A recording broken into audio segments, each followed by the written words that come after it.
seeing you not at the pickleball court makes me nervous.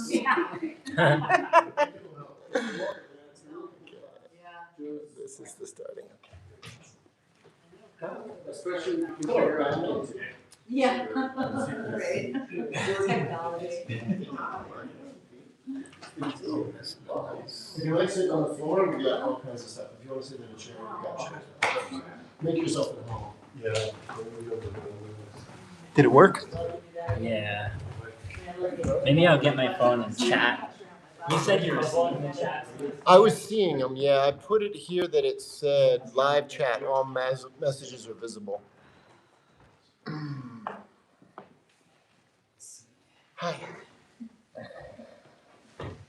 We are gonna get started.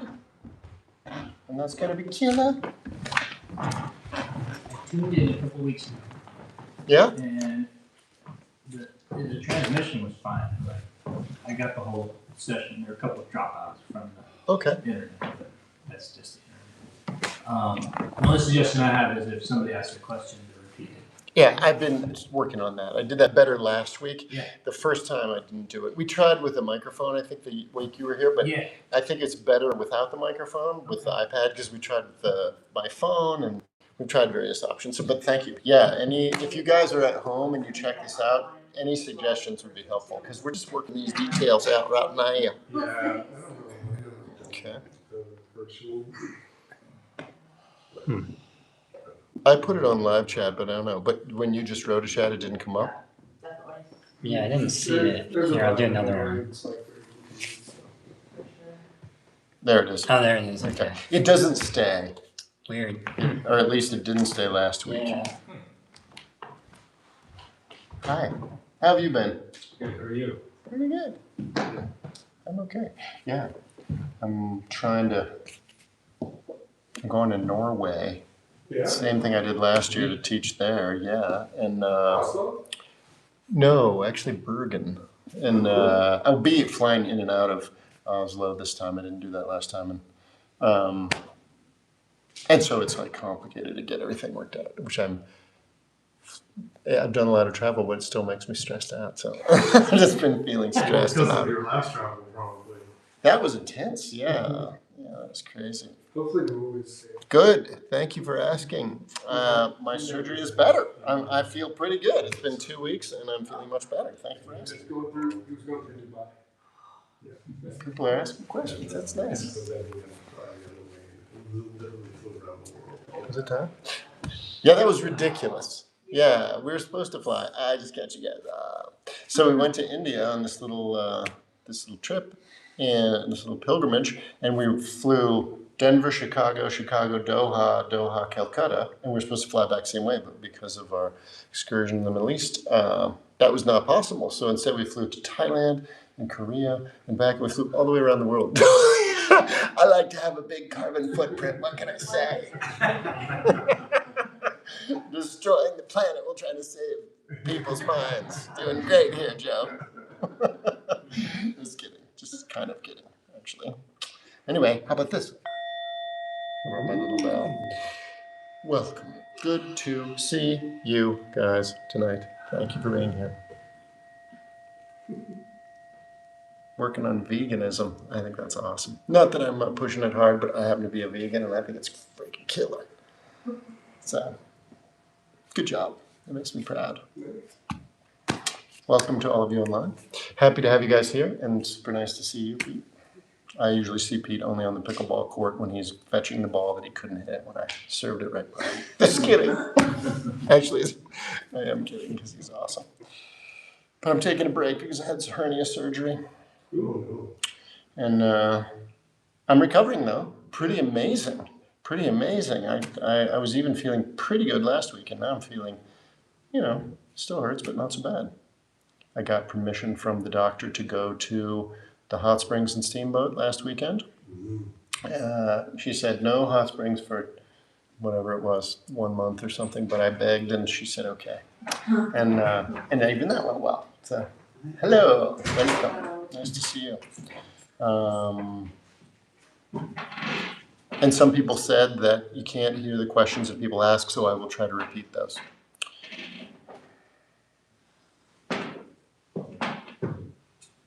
let's just settle in here for now. Are you a meditator? You look like a meditator. I have some experience. Yeah. Well, if you have questions, please ask. And online also, I can see your chats usually. So if you have questions or a comment or something, please just write it in there and we'll deal with it best we can. And same with you. I like the workshop idea better than just lecture. So, and it's really, if you have a question, probably other people are thinking the same thing. That's how it works. So please feel free to ask. And I'm grateful to see you. And we're here every Wednesday. I'll be here next Wednesday, but not the Wednesday after, which is a change from what I mentioned to you. But when I'm not here, the owner of the studio, Ricky Coffin, will teach, and he's awesome. So sometimes he brings his giant gong, which even online is pretty amazing. So I think that's why people are coming. They're just waiting for me not to be here, so Ricky will stand in. That's okay. It's not that we Deal. don't miss you, Joe. You can't miss me because you're in gong samadhi when I'm not here. That's awesome. So yeah, let's just Body, if you will. exactly settle in and just be here. We've got so much stuff going on in our own personal lives, and the world is really crazy right now. So there's a lot of energy around. So when we are going to meditate, we just want to first of all just sort of settle down. Just be here. You might take a few deep breaths. You might just relax a little bit and just be here right now.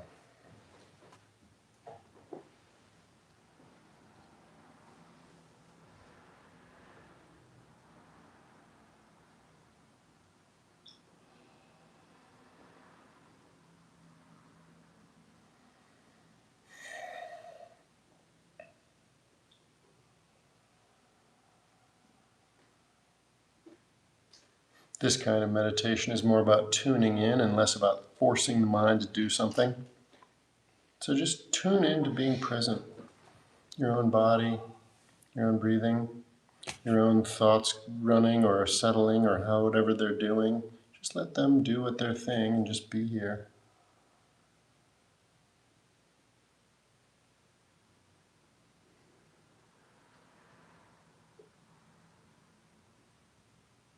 Good. You can almost feel like the connections being made, right? Linking up, settling down, letting go of whatever was happening before, not anticipating the future, and in this moment just being spacious, just being open.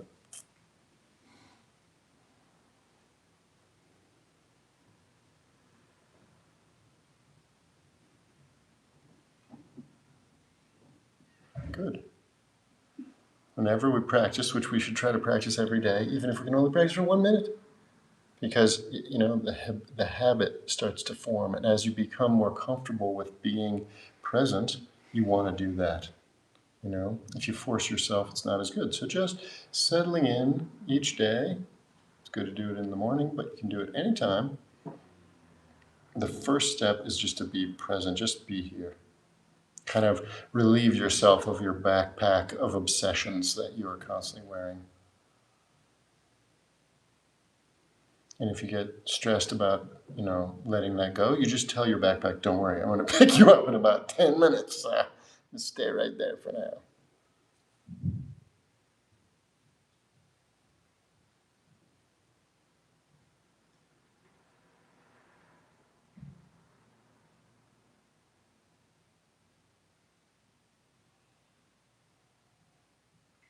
It's so good we can practice together, including those of you online, because, there's like a linking up of our field. And that makes it easy because there are people here who practice all the time who are really good practitioners, I'm sure online too. And as a result, when we just are present in the field of other people who are practitioners, our own mind starts to settle without any effort. This kind of meditation is really effortless.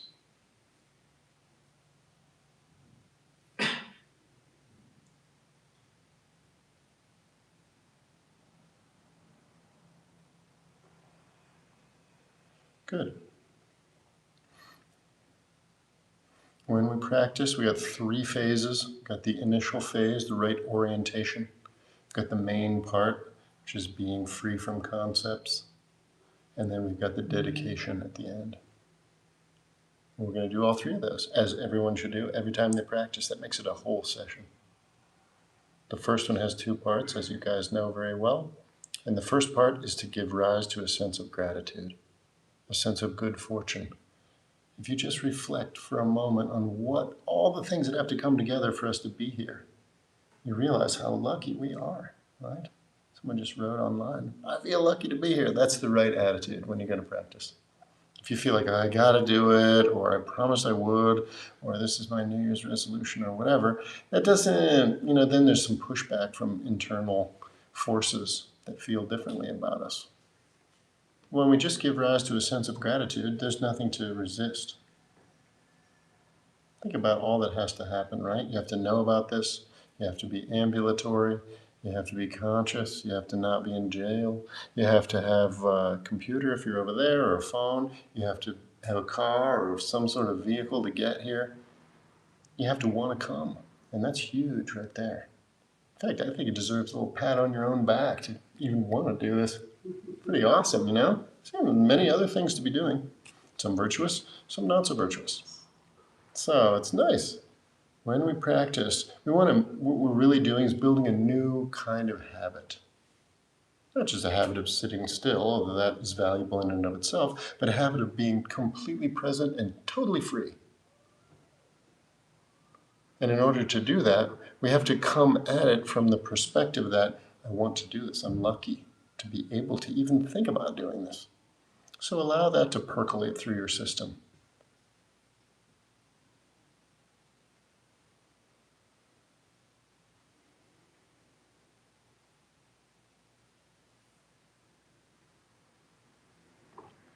If we start our practice with that thought, my one teacher, Adzim Rinpoche, he says, give rise to great joy. If we give rise to a sense of joy, we're more likely to repeat the practice.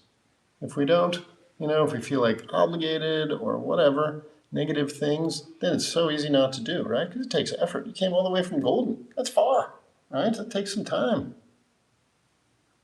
So allowing yourself to be like, wow, I'm lucky I get to do this. It's the right attitude, and it's also the outcome of the practice itself too, which is good because we want our practice, in this style of practice, the act of meditating, if you want to put it that way, and the fruition or goal of meditation are the same, which is awesome. So we have that as soon as we think, oh, I'm lucky. I'm lucky I can just be here.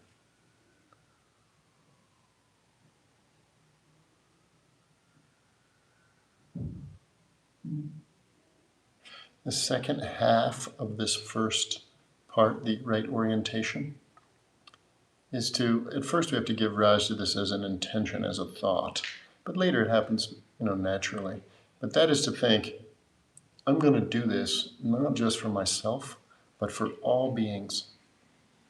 We absolutely almost never do anything for all beings. We hardly ever do anything for anybody more than just our immediate circle, right? You're making dinner, who are you making it for? You and whoever's going to eat it with you. When we meditate, which is really to be at peace, to be free, to be in our utmost condition. If we have this attitude, I'm going to do this for everyone, it has so much more power.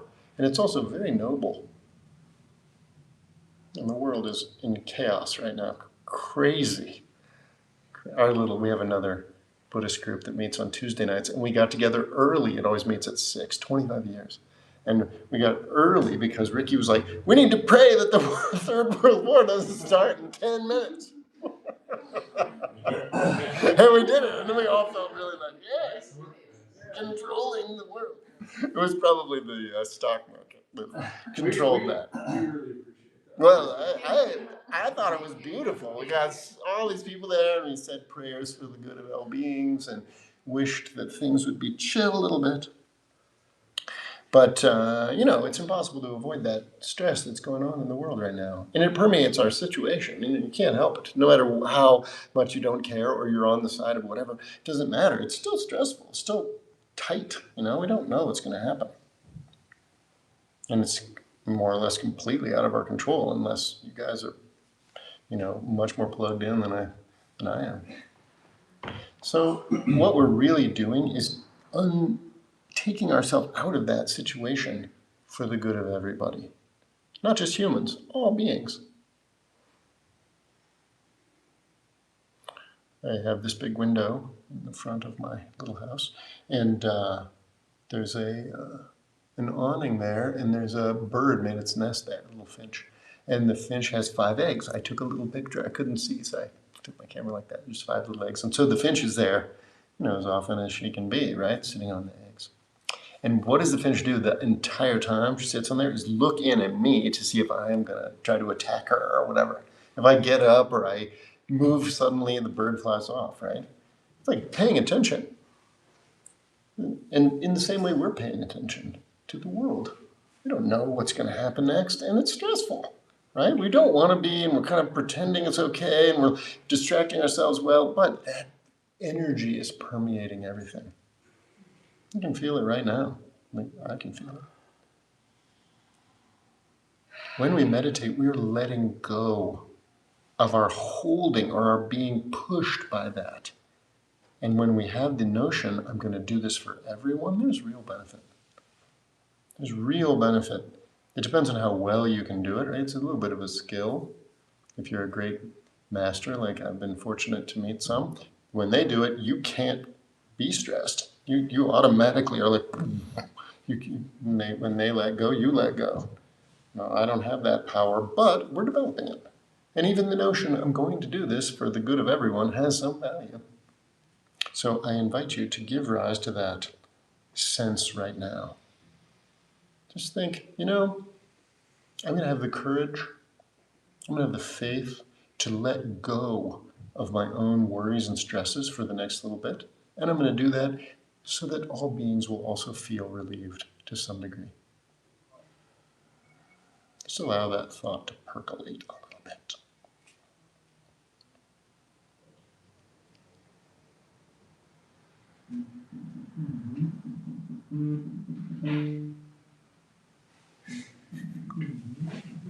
Someone's phone is dancing a jig over there. I like that. That's why you can turn Next will probably be mine. This is almost the most important thing about meditation because it gives the real thrust behind it. Everything in our lives we do just for ourselves almost entirely. And what do we normally do? Try to fulfill our wishes, right? Try to get rid of problems and get what we want, and we're doing this all the time. And it doesn't work that well, but we try, and it's stressful, and sometimes it's fun, and a lot of times it's not, whatever. But we're doing that. When we're meditating, we're just not doing that. That's the main thing. And when we think, I'm going to do this for everybody, that has tremendous, it creates like a bubble around us immediately of goodness, of nobility, of a kind of automatic wisdom and peace that's behind our thinking mind, behind the situation we find ourselves in. So you don't want to forget this. You might have just a few minutes to meditate. And if you do, and you just plop down and start doing whatever technique you're familiar with, you're watching your breath, you're counting, whatever, then there is some value, of course.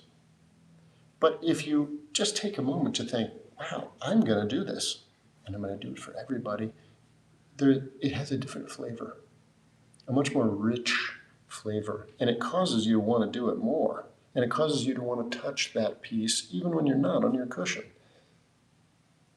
And it's been my experience, having done this for many, many years, that after some time, the meditation on the cushion and the meditation when you're driving or walking or doing yoga or doing your job, they start to mingle a little bit. And that is very cool.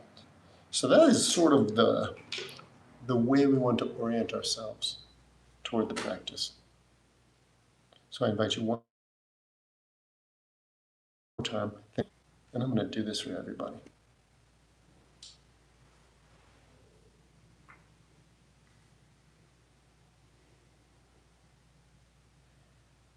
I'll give you a little instruction on making we call this like an aspiration, right? Making your aspirations effective. The way you do it has 2 parts. Because it's just like shooting an arrow. You guys have heard me say this, but you haven't, so hey. If you ever shot an arrow, right? You got to put the knock of the arrow on the string, and you got to pull it back. You aim, right? But this is not shooting the arrow. This is just making the intention to shoot the arrow, right? What do you have to do to actually hit the target with the arrow? You got to release. You got to let go, right? So when you make an aspiration, whether it's a personal aspiration like, may I get this job, or it's a vast aspiration like, may all beings benefit from my meditation, whatever, that has two parts. It has the thought of it, the intention, giving rise to that, and then it has the letting go, the releasing of it. And that's like goes out, like a wave in a pond. You throw a stone in a pond and it goes out for a while. The stone's already at the bottom, but the wave keeps going out. And the more you do it, the more intention you have there, the more letting go you're able to do, the bigger that wave is, and the more value it has, both for you and everybody. That makes sense?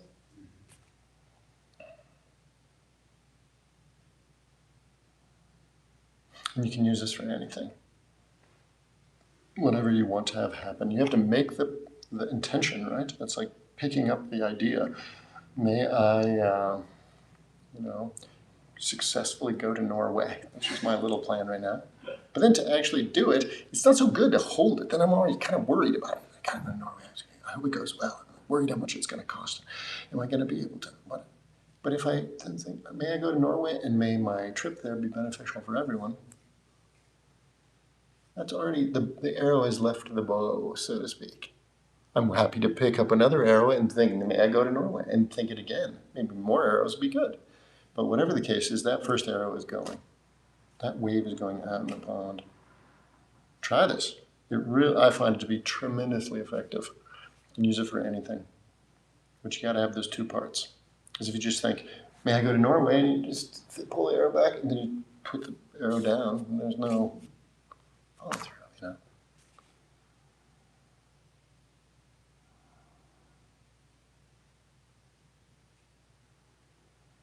I've found that with this technique, just this letting go at the end can really affect situations. It's quite, it's pretty cool. Have you found that to be true? Ricky knows a lot about this, so it's very cool. I encourage you to try it. Not only in your meditation, but all kinds of stuff. But that's just the warm-up for meditation, right? That's just what gets us to be like in this present moment. We have the right intention. We're thinking, I'm going to do this. I'm lucky to do it, and I'm going to do it for everybody. But then we have to actually do it, so to speak, right? And there are dozens or hundreds, maybe thousands of kinds of meditation. Taught at Valiant, and they have certain things they learn, and they have certain methods that they learn.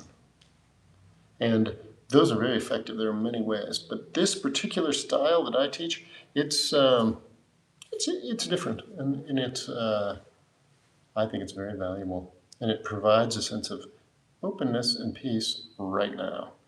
You're not making it; you're revealing it, so to speak. So, in order to do that, first thing is to clear out our stale breath. When we breathe, our lung capacity is like this big, but we only breathe like up here. And this is kind of stale, this old air, this karmic wind. And that impels us to continue to think the same way, same style of thoughts, to be in the same emotional kind of traps that we're normally in. So I show you a technique here. And you're welcome to do this when you meditate in the morning, if you wish. Put your hands like this. Put your thumbs at the base of your ring fingers and close your hands, not tight. Then put your hands on your knees with your arms straight. Now just do what I do. It's a little hokey pokey action. You're going to put your right arm out to the side, extend your finger, and you're going to bring it back in and block off your right nostril. You're going to breathe in all the way. Hold your breath, put your hand down. Left arm goes out, block off your left nostril, breathe out. All the way. Keep it blocked and breathe in. Hold your breath, hand goes down. Now you got your right arm again. Block off your right, breathe out. Keep your breath out, put your hand down, breathe in. Out.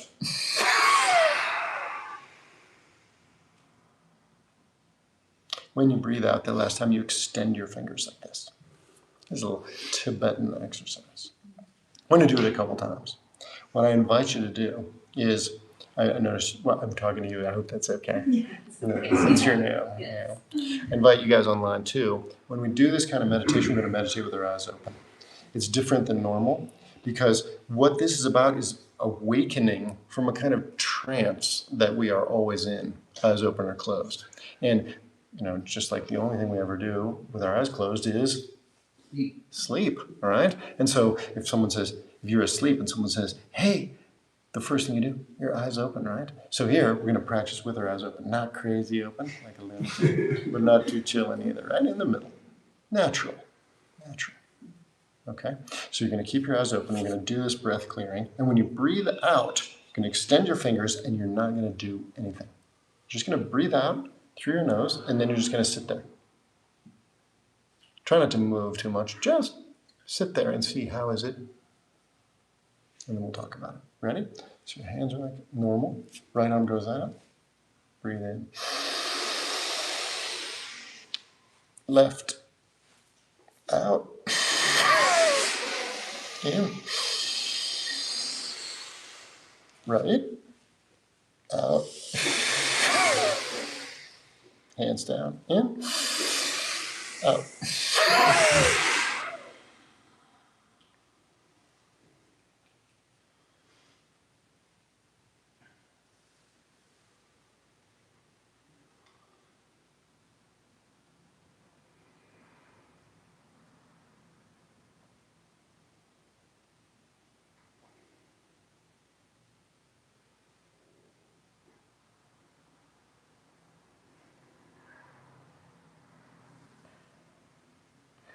What you may notice is that our minds are constantly producing thoughts. We can't control it. They're just like churning out thoughts. Some nice thoughts, some not so nice, some sticky, some not so sticky, some subconscious, some very vivid.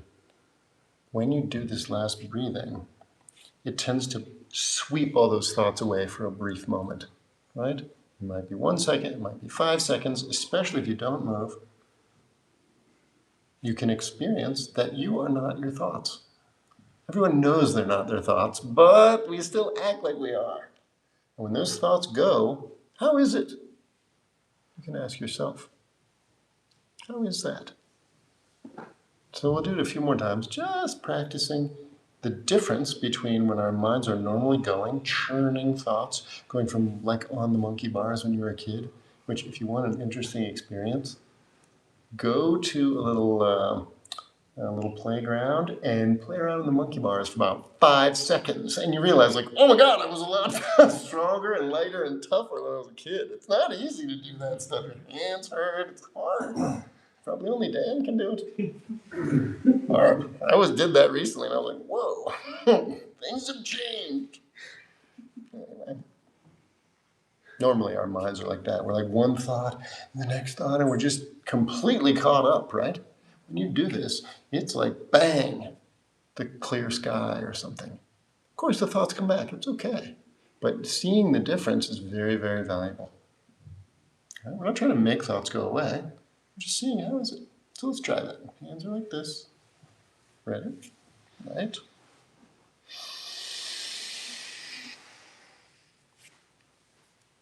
Out. In.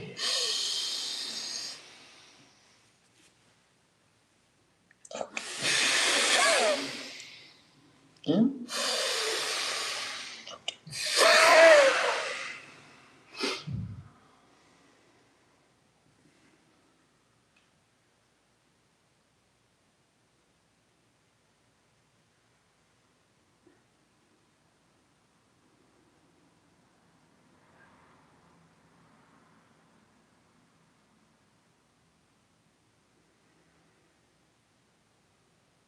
Good.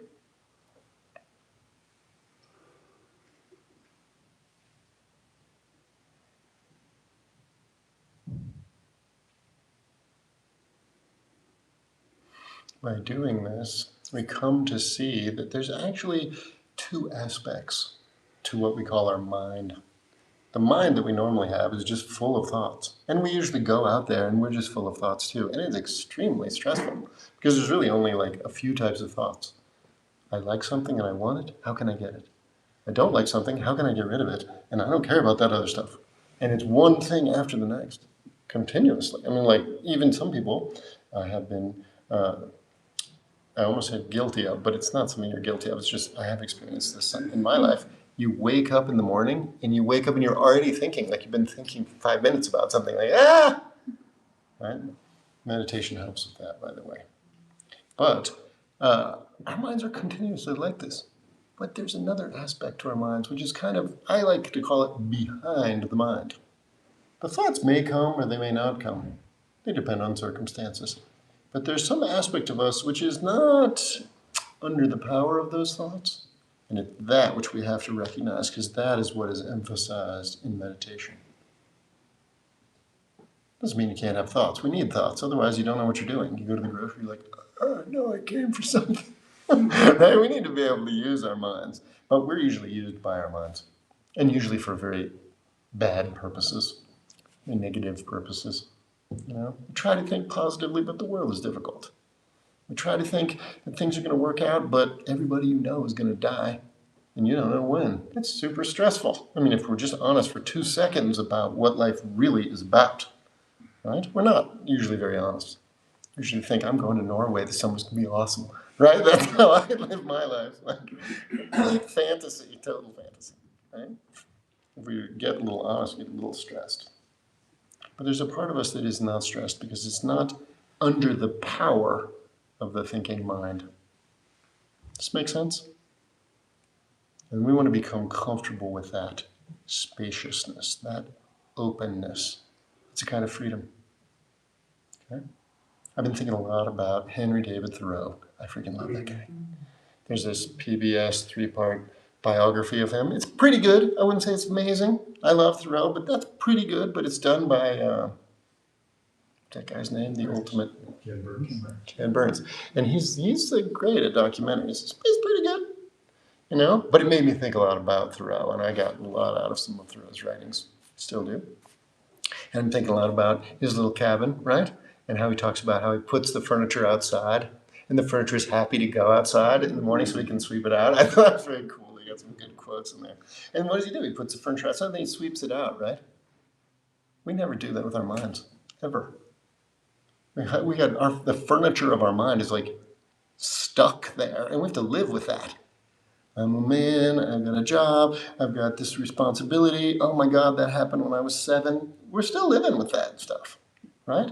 Nice to take the furniture and put it outside for a little bit. Good for the furniture, good for us too, right? House is still the house when the furniture is outside. Mind is still the mind when the furniture of the mind is outside. So we get to do that. It's kind of like sweeping up all the dust and all the stuff. In one final sweep, it's all outside. And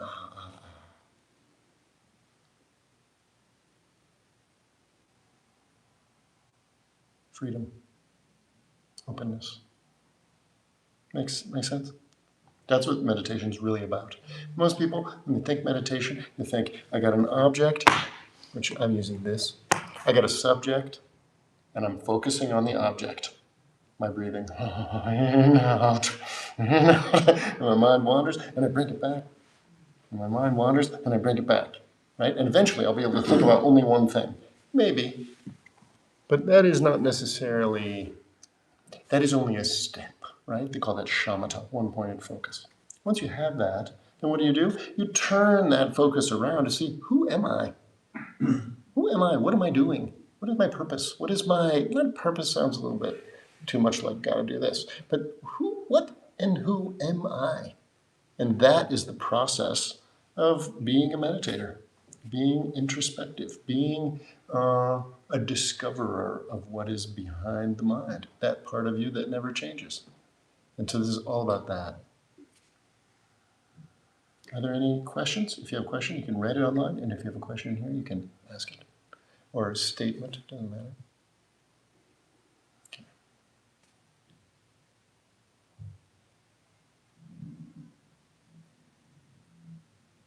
So in other words, If normal meditation is having an object and a subject and looking at it like this, I'll come to your question 1 second. This meditation is like this. Of course, we're going to pick it back up because our minds are producing interesting thoughts and we want to grab them. But the experience of letting go is at the very heart of this. Let me see if I can find that. I have it here. Oh, want to read it? How do you recommend dealing with doubt that you are doing the practice correctly? Good question. I don't know if you can hear that, but the question was, how do you recommend dealing with doubt that you're doing the practice correctly? Good question. 2 aspects to meditation. If you want to be a meditator, you got to have 2 things. You got to develop 2 things. We have these naturally, but you have to develop them because they're weak in us. One is courage, and one is faith. Now, faith is not like faith in Jesus, it's a little different. Courage is you have to have the courage to try. You have to do this. You have to go for it, right? And the faith is that you have to have the faith in yourself that you're not going to lose your marbles or something terrible is going to happen. And I assure you, having done this freaking forever, it's not a metaphor. I'll talk about it more in a minute. People have been doing this kind of thing for thousands of years, maybe millions of years. It depends on your idea of pre-mankind, who knows? But I've been doing it a long time, and I can tell you, no matter how much letting go you do, you're not going to lose your marbles. It doesn't work that way. The mind continues to produce thoughts, and it's very difficult to really liberate yourself so much that you wouldn't know anything. So it's okay to have some faith in this process. And courage, you really have to do it. It's very difficult to have this kind of courage because we want to split part of our mind off and look at what we're doing and make sure we're doing it right. We have a lot of investment in that. That's how our education system works, right? Is that we have to do it right. We're watching what other people are doing and we're seeing and we're trying to be the best in our little class or whatever. That gets ingrained in us. Here you just have to be one. You have to be unified. And in that unification, you have to let go. That's not easy at first. Very simple, but not easy because we are all divided up. That's why this breathing is helpful. So the doubt is just a thought. So if you do this breathing a few times, you don't have any thoughts. Then you can't have that doubt. But it will come back. You just have to plow on. Keep going. Keep practicing. See. Buddhism, generally, any kind of mystical religion, Buddhism being a mystical religion, and any kind of spiritual practice, if it's really authentic, is a kind of experimentalism. You know, I might say, hey, I tried this, I got these teachings from some Tibetan Lama in some cave in Tibet, whatever, but you still have to try. It's an experiment, right? Your mind might be the same as mine, we might have the same kind of outcome, might be different.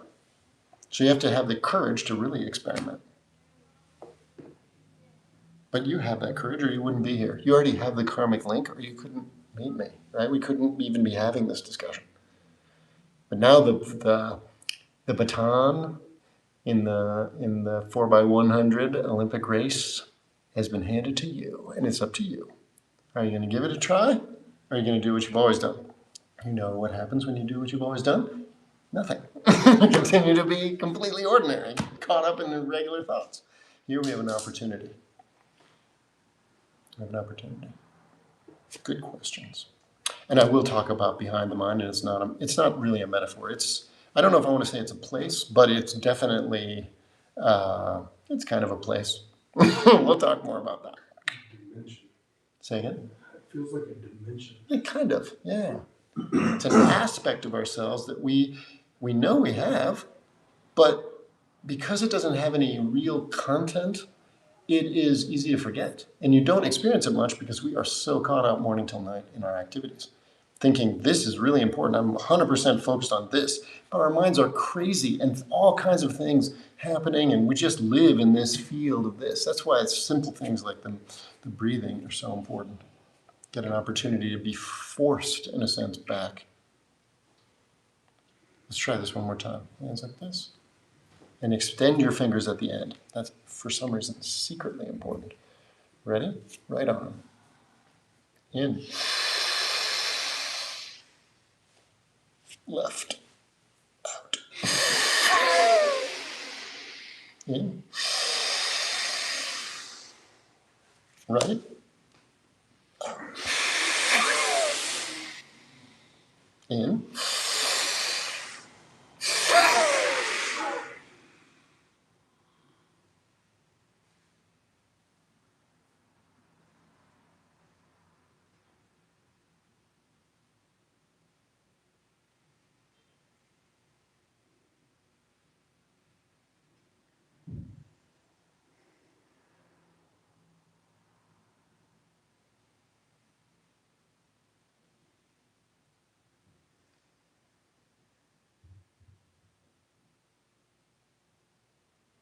good.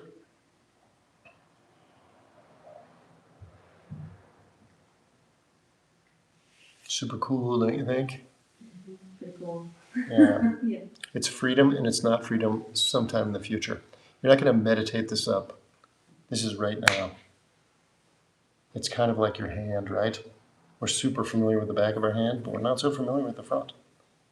When you do this breathing, all of a sudden you get to see the front of the hand and it's like, wow.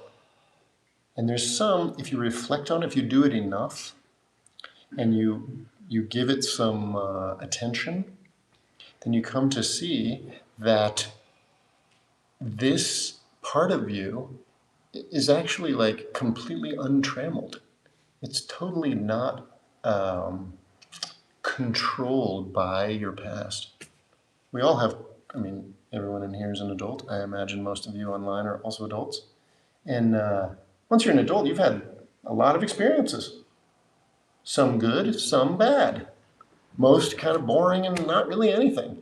And if you're really honest, here comes a little honesty, get ready. At best, the best kind of life, it's like 80-20. 80% crappy and 20% pretty good, which is also mixed. You have some amazing experiences, but they're extraordinarily rare. And as you get older, they get more rare. That's true. Doesn't it? It's not bad. And it's not something we have to pretend is not true. It's just that life is hard. And getting what you want takes a lot.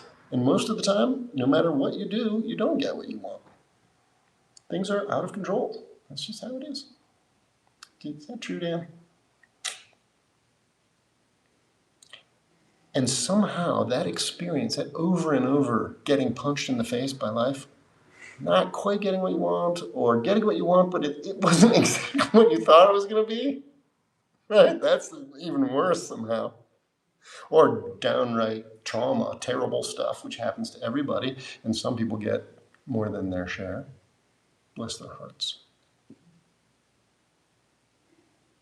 That leaves a residue. That leaves a stain, a bruise maybe. And sometimes that bruise dominates the rest of your life. You know people like that. I know people like that, right? We go to counseling, we get involved in 12-step programs, we're trying to fix things. But man, it's hard, and maybe it's not even possible. I don't know. The magic or the beauty of meditation, this style of meditation, is to realize that here we use some terms that are not totally Buddhist, so just go with me. The real you is not bruised, is not dusty, is not damaged. That's all out here in the mind. The mind is just thoughts. And what are thoughts? Habits, tendencies, right? If you think you're really super hot, then wherever you go, you're kind of hot. You get that habit, right? If you think you're a fool, some people do, or they're like an idiot, or make terrible decisions, and man, you're like making terrible decisions over and over. It's a habit. But that habit is over here in the mind. This is my example of mind today. Thoughts, emotions, but we live there. So we feel like that's me. When you breathe out, when you stop doing for a moment, you realize that, wait, thoughts, emotions, plans, ideas, memories, all that stuff, good, bad, indifferent, they're over there somehow. And that is incredibly powerful. It doesn't come right at once for most people. You got to practice, right? You got to have those two things. You got faith and courage. If you have enough courage and you have enough faith and you keep going, you will realize that you are, in your essence, not trammeled. You are untrammeled. You are clean, so to speak. Just as clean as you were when you were 4 years old. Just as clean as you were on that amazing day that you had when you were in college. The same. And that is incredible. That is like the best gift you could give yourself. And that's why meditation is so important. Because you're not going to get it by being out here. Right? We're too busy. Once in a while you'll have an experience. Has anyone seen Swimming to Cambodia? You know that movie? Oh, it's great. It's, someone knows the name of the guy. I can't think of his name. It's kind of an unusual name. He killed himself. But the movie's great anyway. It's him sitting at a desk. I cannot think of his name. And he was in the movie The Killing Fields about Cambodia. And he did a kind of like a presentation documentary they made a movie out of, in which he's just telling about his experience. And he talks, you guys should see that. That's really, really good. If you haven't seen The Killing Fields, whoa. What? Swimming? Swimming to Cambodia is the name of it. Spalding Gray, there it is. Spalding Gray is his name. Unfortunately committed suicide, but amazing dude. And he's just talking about it, and he was talking about looking for his peak moment, I think he called it. I can't remember. They were filming the movie, and then he was in Thailand, and he was on this beach, and this whole time he'd been thinking about that. And then he was out swimming, and then all of a sudden his peak moment came. Unfortunately, it also went away. But in that peak moment, he had the same insight, right? It's what we all are seeking. And we've had moments where we were like, wait a minute, this crazy Joe who's like pushed by all his past and controlled by all his worries, that's not the real Joe. But even the thought of that is still in here. So we really have to train. If we train ourselves in letting be and letting go in this enough, then we can change our allegiance. Right now our allegiance is to thoughts, emotions, plans, and habits. Kleshas, as they call them in Sanskrit. Negative tendencies. But if you have enough courage, you have enough faith, and you have enough gumption, you can come to a place where there's more of a choice possible. This openness, this freedom, this untrammeled aspect can come to the fore, and you can even live there. It's possible.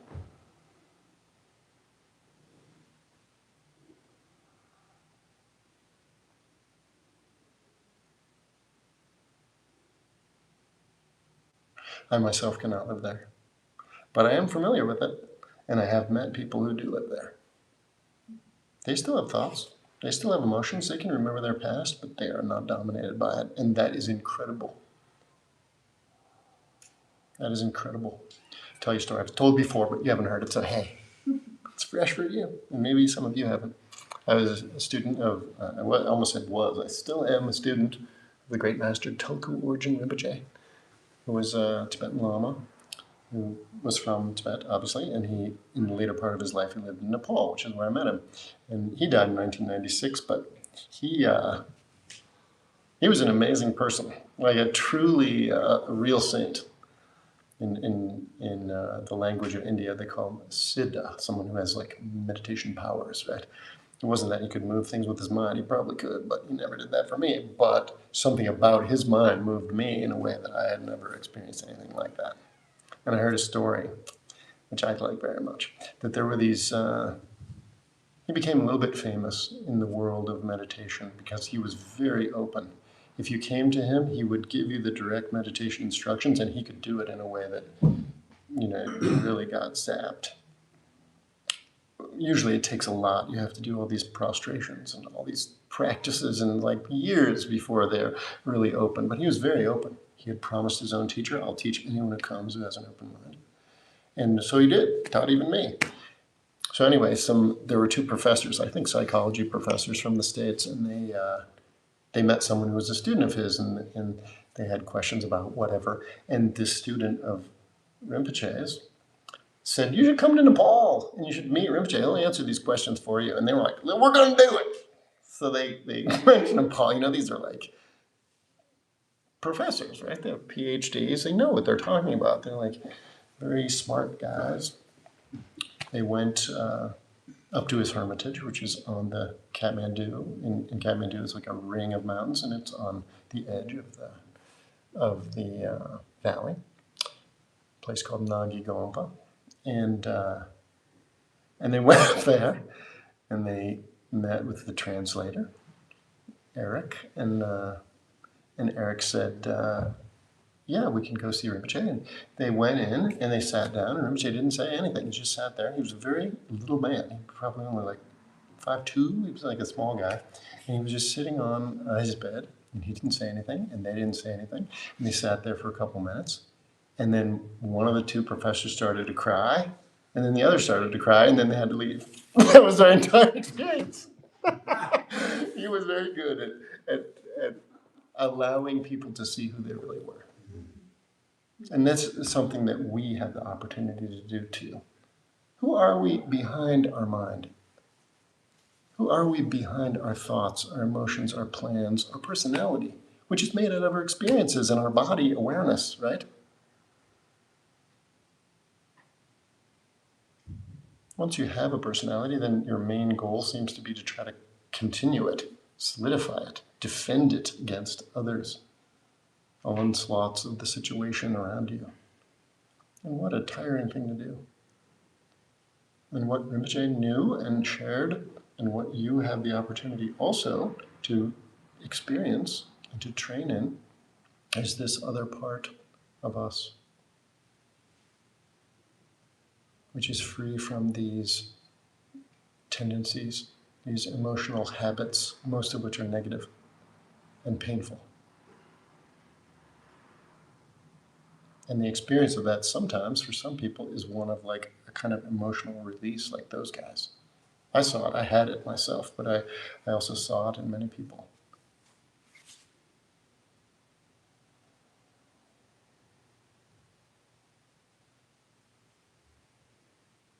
That kind of freedom, it's our birthright.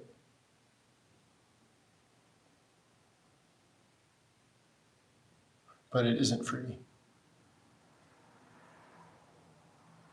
I guess it's like that old saying, freedom isn't free. In this case, this freedom is not free. You have to pay with your time and energy and intention in order to earn it, so to speak. It's not earning it for the first time because you had it when you were a kid. There was an untrammeledness to you.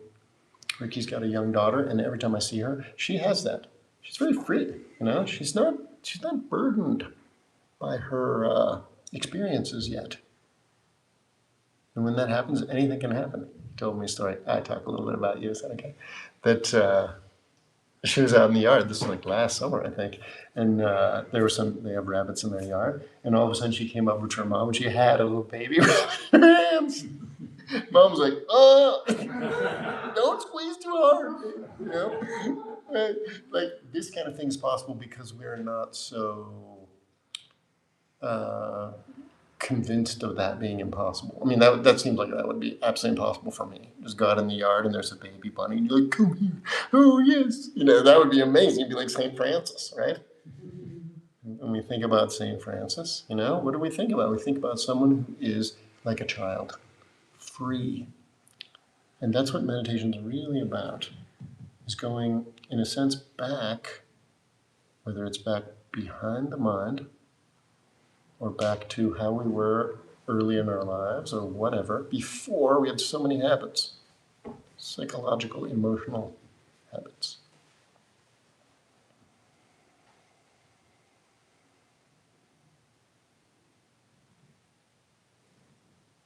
So let's try to touch that. So sit in the meditation posture. And the only thing important, as you know already, is to have your nose over your navel and ears over shoulders over hips.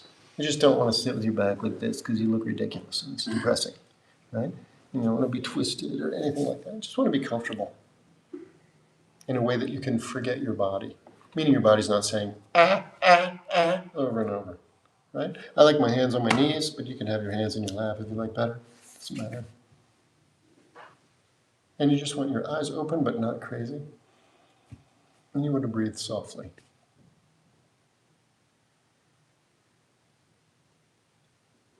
Now we are so attached to our thinking that we can't really let it go unless you really train a lot. So we'll do a little exercise so that you can let it go in a more easy way. Now, to do this, gotta have those two things. Gotta have faith, gotta have courage. What I'm gonna ask you to do, don't do it yet, just what I'm gonna ask you to do is close your eyes. You're just gonna sit there, not gonna do anything. Your eyes are gonna be closed. And I have this beautiful bell that my friend gave me. Sounds like this. And I'm gonna ring this bell. And when you hear the bell, the only thing you're gonna do is open your eyes. And if you want an orientation toward that, it will be like a bird. Imagine you're a penguin. I think some penguins can fly. Just these are the imaginary penguins that can fly, okay? So I'm going to ring the bell, and you're a penguin, and you're wandering around in the Arctic with a whole bunch of other penguins, right? That's like you involved in all your thoughts. And as soon as you hear the bell, you are going to be the penguin that can fly, okay? And you can't fly very well because penguins don't fly very well, but you're going to fly a little bit, and you're going to just be above that situation. You're not imagining it, but I'm just giving you a context to have it in. That makes sense? Okay. Your eyes are going to be shut. I'm going to ring the bell. You're going to open your eyes. That's it. But we're all going to do it. And because there's some power in groups, then we will be able to fly together briefly. So go ahead and close your eyes and just be still. Don't worry about anything. Don't try to force yourself not to have thoughts or focus on anything. Just close your eyes and be at peace.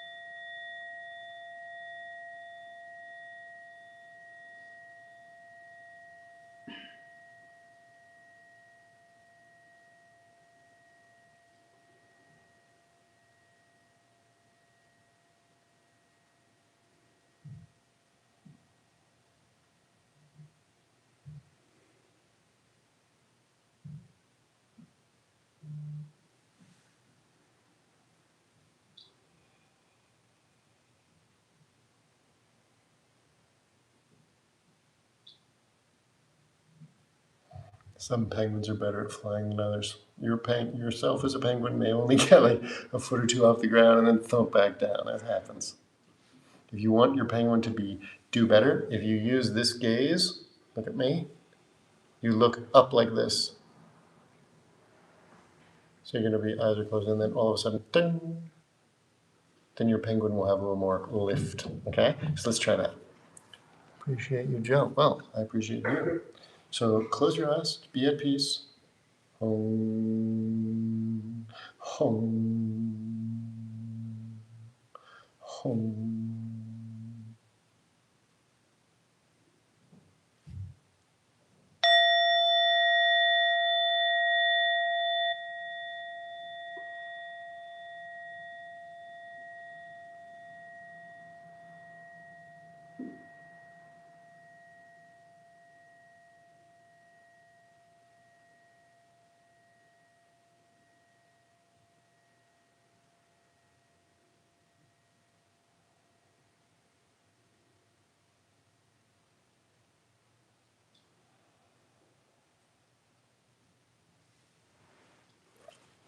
Good, your penguins are doing better this time.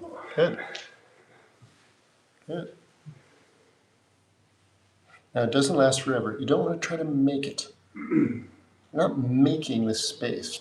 You're just, because of the shock of the sound and the shock of seeing all this stuff and your eyes being up, there's a little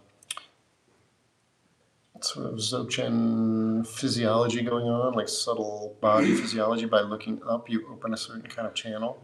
And so there's a kind of like, they call that the gaze that flashes down like lightning. Then these things coming together, you move away or back from, I like to use that idea, but you could also imagine that the thought, you're in this little tight circle and all of a sudden there's a lot of space there. Or maybe you're moving back from that gaggle of thoughts. And when you're not paying attention to them, the thoughts die down anyway. And there's a sense of real openness. Don't try to split yourself off and see, am I doing it right? You have to really trust. You have to do it as one, right? One part of yourself. You are, in fact, doing it right now. I can feel it.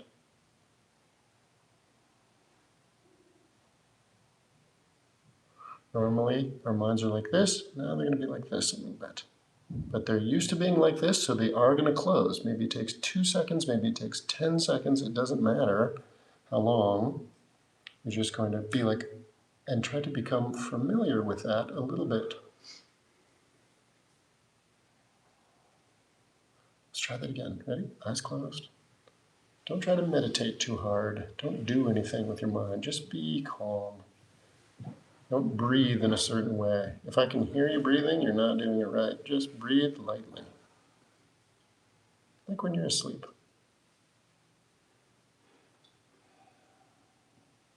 Rouse your courage.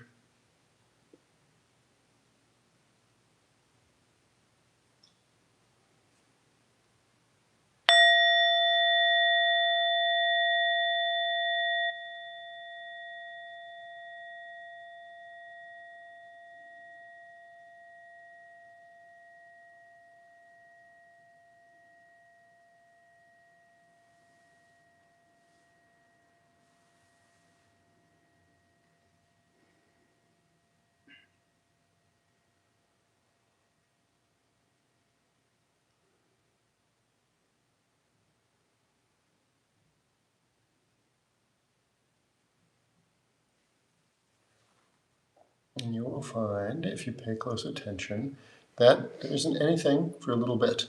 Because there's no person reflecting on things. That person is just made out of thoughts and then disappear for a little bit. There's just spaciousness, just openness. And then out of that come a few thoughts and you come back as your normal self. So it's not going to go away forever. But you have a new perspective, right? You have a new perspective. If you lived in Kansas all your life and you've never seen a mountain, you come to Colorado, someone says, let's go up to Loveland Pass. You're like, wow, I did not know it could be like this. You know, incredible views, right? Or you've lived only in Saudi Arabia, and you've never seen a big body of water, and someone takes you to the ocean. Whoa! There's a sense of like, things are a little more vast than I thought. That's all this is about. You're not limited by your thoughts. You are unlimited to the degree that you can allow yourself to be.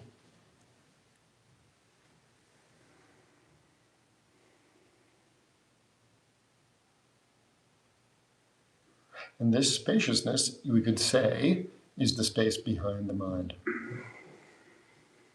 The mind is made out of thoughts. Doubt, like someone asked before, is a thought. When you go behind the mind, so to speak, and you take your attention off, the doubts, the thoughts, they need energy to keep going. They need our attention. When we take our attention away and let our attention be on space instead, the thoughts automatically die down. Just like if you have muddy water and you just let it sit, then it will naturally clear over time. If we keep stirring it, then of course it's going to stay muddy. There's an inherent clarity to the mind, and all we have to do is take our little mental hands off of it to notice that. As soon as you notice it, then you're like, oh, there's suddenly 2 ways to be. It's not just about replacing bad thoughts with good thoughts. It does not freaking work because the world's impermanent. Everything is impermanent. All compounded things are going to come apart, whether they're relationships or buildings or jobs or your body or your family or anybody else. Everything is in the process of coming apart, and that is super stressful. That is a stressful thing we have to acknowledge as people. We don't think about it at all. We just pretend that's not actually happening, which in itself takes tremendous energy just to not look at that. I'm not going to notice that. Here we're just letting go of that, pushing away, and entering another way of being in which we are not being driven by all these worries and fears and thoughts and plans and hopes.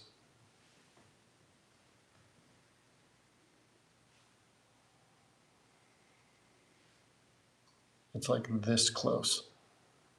You don't have to make it by years of meditation. You don't have to do it through some sort of weird ascetic practice.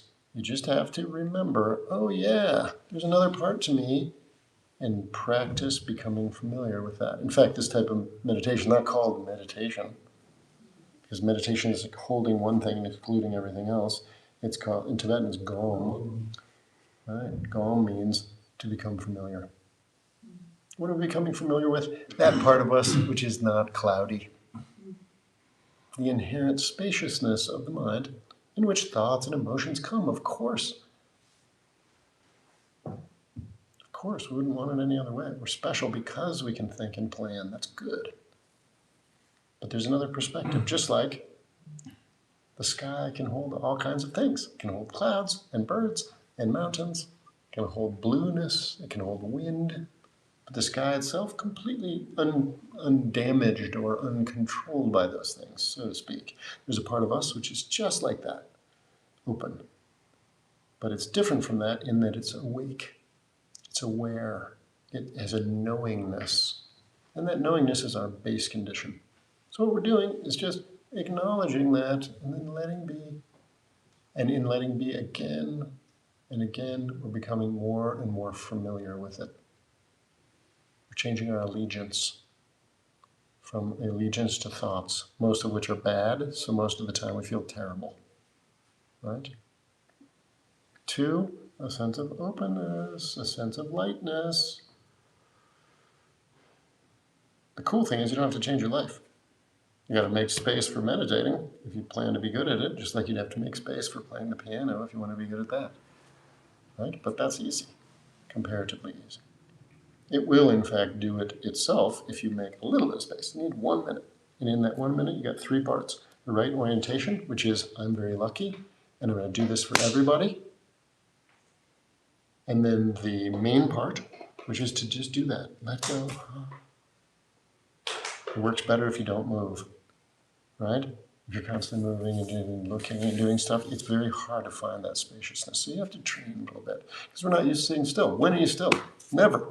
Right? Even in bed, you're falling asleep, your eyes are moving because of REM sleep, you're rolling around. It's like we're moving all the time, continuously, internally and externally. So here we're doing something that's like the opposite of what we always do. And that's hard. You gotta have courage. Right? It takes something. You gotta be a mensch. Can't be a chump. Right? Otherwise, you just get swept away. Swept away. You guys know Terence McKenna? Drug guy. He like talked a lot about mushrooms and DMT and stuff. Interesting guy. He had my favorite thing that he ever said, that I ever heard, was you gotta have a plan. If you don't have a plan, you become part of somebody else's plan. And is that not the case? Right? You just started a nonprofit, and your nonprofit's about hydrogen cell cars and vehicles generally, right? And that is your plan. That was your plan. But if you're not careful, then you become part of a larger plan that someone else on the board has. And they're like, actually, we should go this. And then all of a sudden, this is how it is in life, right? So we gotta do what the engineers say. You have to make, they say the most important thing is to make the most important thing the most important thing. I really like this. If you can do this, then you can do this. And if you can do this, you can be free. Doesn't matter what your circumstances are. You can be in a wheelchair, you can be in a prison camp, you can be, at the top of your game. You could be an airline pilot, right? If you don't, then you're part of somebody else's plan, and that's probably not in your best interest, probably. So we have to kind of like get control of ourselves. And if we do, and we make that time to be free, to practice being free, then we will become familiar with being free. And then freedom will come even when we're not trying to do it.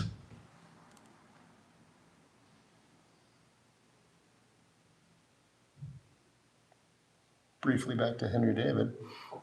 He said, one of my favorite part of that little, I've seen 2 of the 3 parts of the documentary.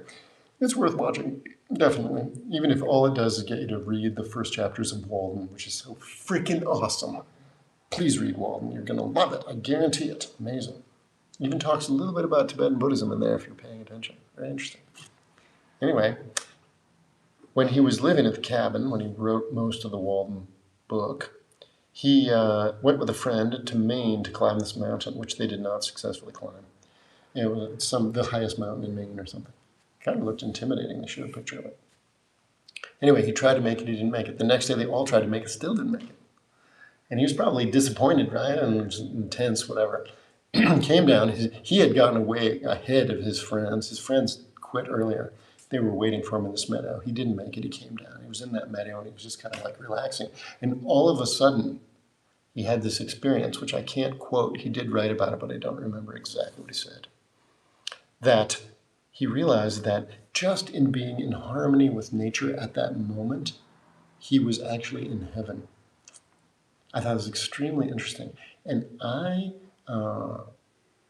submit to you for your review in your own personal spiritual practice that that's exactly what you're doing when you're meditating. Heaven is not something created by a perfect circumstance of having the right partner and the right job and just enough money and it's a sunny day. Because all those things are indeterminate and completely dependent, right? If it's dependent on it being sunny, then when the sun goes down, it can't happen anymore, right? All these things are compounded. But the real heaven has to be separate from those things.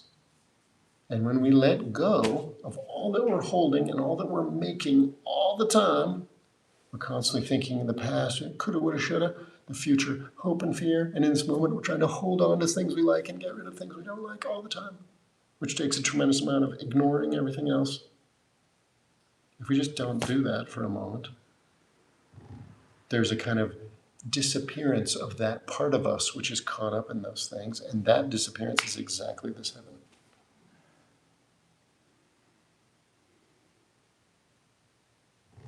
And I know for a fact that it is not dependent upon circumstances. From my own limited experience, and also quite a bit of time with amazing Tibetan lamas, some of who spent 25 years in Chinese prison camps. And they were not just sitting around, they were having a bad time.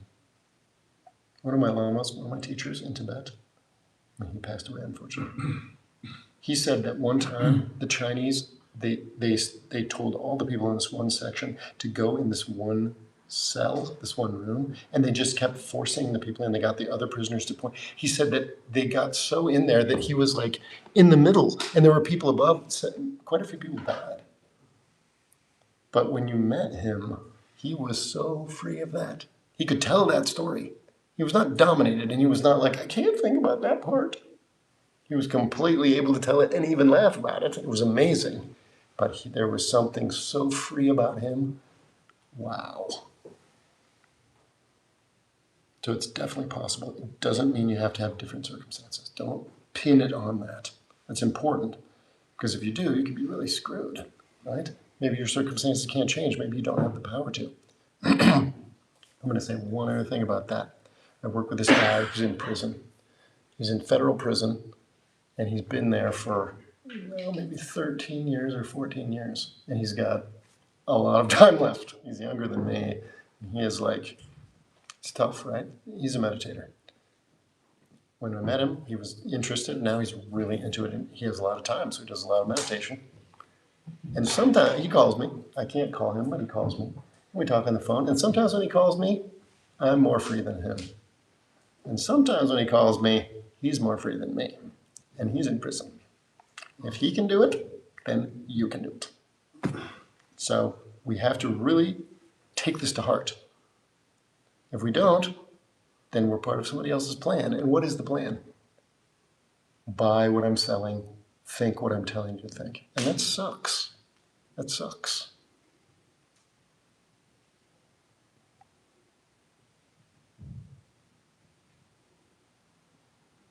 So let's do it together. Just a second. Letting be.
Good. Now you have it. You got the end of the string. Just hold on to it. Keep going. Don't have to do it much, but you got to do it every day. Otherwise, you forget. Right? And then you forget, and you're like, I know there was something. But we all meet on Wednesday, so we get another chance. I'm going to ring this bell, and we're going to meditate one more time. And at the end, oh yeah, I should pass this out. At the end, we're going to say this prayer, and the prayer is in the chat if you're online. And this is just a dedication prayer because the energy of this is so powerful and so good that we want to share it with everyone.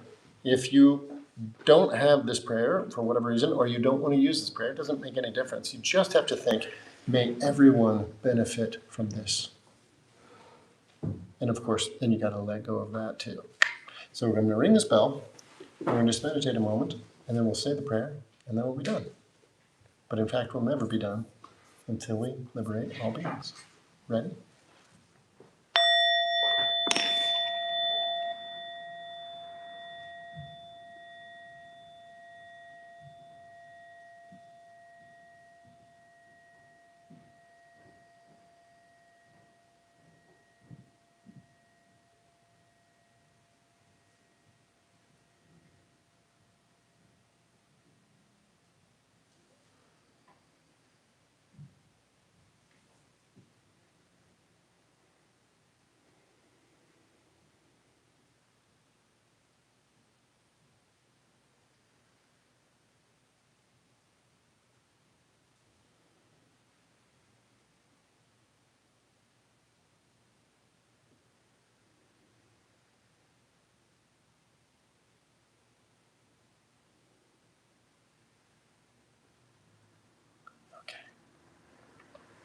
By this merit may all attain omniscience, having defeated the enemy, wrongdoing, from the stormy waves of birth, old age, sickness, and death. From the ocean of samsara may I free all beings.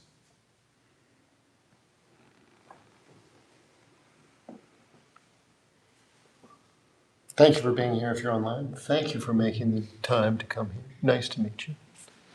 If we are part of this yoga studio, and this yoga studio costs an enormous amount of money every month, so your donations are very appreciated, and they mostly go to support our using this space. So please offer if you wish in the chat or the Venmo and the PayPal for our receiving, and if you want to give something, you can. No requirements. Thank you for being here. You guys are awesome. So glad. Please come back. Please share with your friends. This is everybody's birthright, so please practice. And we'll see you next week.